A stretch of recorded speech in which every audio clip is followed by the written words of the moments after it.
ಶಾಸ್ತ್ರವಿಹಿತಂ ಘೋರಂ ತಪ್ಯಂತೆ ಯೇ ತಪೋ ಜನಾಃ ದಂಭಾಹಂಕಾರ ಸಂಯುಕ್ತಾಃ ಕಾಮರಾಗಬಲಾನ್ವಿತಾಃ ಕರ್ಷಯಂತಃ ಶರೀರಸ್ಥಂ ಭೂತಗ್ರಾಮಮಚೇತಸಃ ಮಾಂ ಚೈವಾಂತಃ ಶರೀರಸ್ಥಂ ತಾನ್ ವಿದ್ಯಾಸುರ ನಿಶ್ಚಯಾನ್.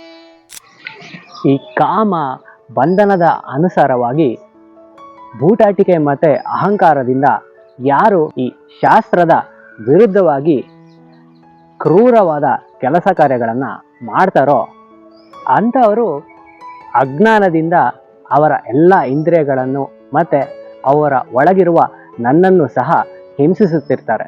ಮತ್ತು ಇಂಥ ಜನರು ಎಂದಿಗೂ ರಾಕ್ಷಸರೆಂದೇ ತಿಳಿ ಅಂತ ಇಲ್ಲಿ ಭಗವಂತ ಹೇಳ್ತಾರೆ.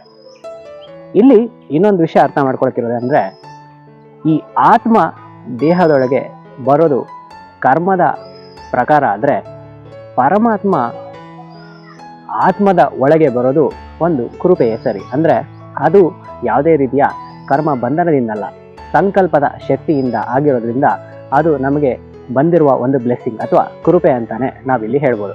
ಆದ್ದರಿಂದನೇ ಇಲ್ಲಿ ಭಗವಂತ ಯಾವುದೇ ರೀತಿಯ ದುಷ್ಕೃತ್ಯವನ್ನು ಮಾಡ್ತಾ ಇದ್ರೆ ಅದರಿಂದ ಅವರ ಆತ್ಮದೊಳಗಿರುವ ಪರಮಾತ್ಮನಿಗೆ ಹಿಂಸೆ ಕೊಟ್ಟಂಗೆ ಆಗುತ್ತೆ ಅಂತ ಇಲ್ಲಿ ಹೇಳ್ತಾ ಇದ್ದಾರೆ.